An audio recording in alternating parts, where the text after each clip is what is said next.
To the west of Nairobi is Oletukat.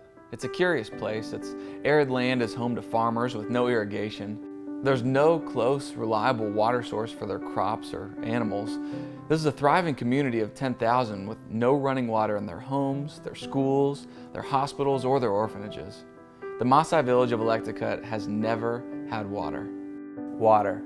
You need it, I need it, we all need it. You and I walk to the closest faucet to get a drink of it, but imagine this. Imagine walking 1 mile every time that you needed water.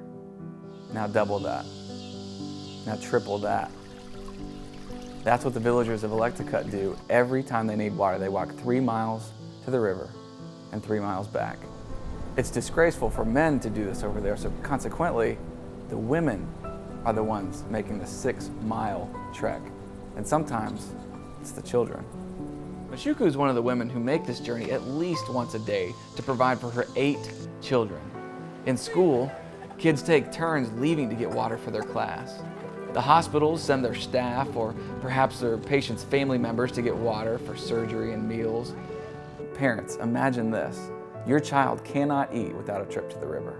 After years of praying and hoping, believing that God could step in at any time and provide, Oletukat Body and Nasha Ministries began to see God move.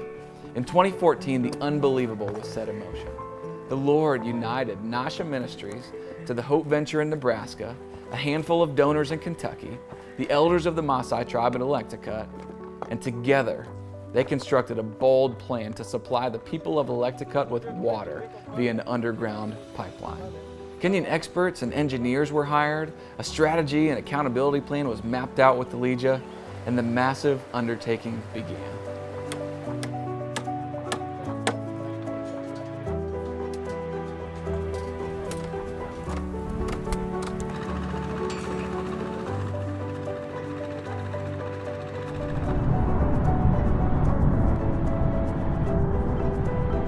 Because of this project, irrigation pipes now run to entire sections of the land.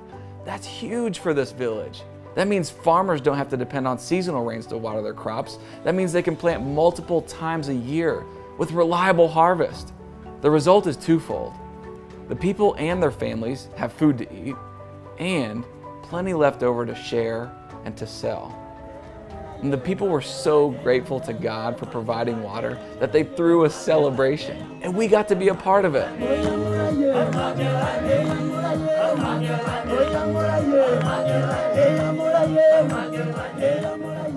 Fast forward to today, and water's closer than ever. Right now, the team is building a purification tank and working on laying pipe to directly deliver water to the clinic so doctors can be more efficient, and to the school so kids can go to school for what it's intended for, to learn.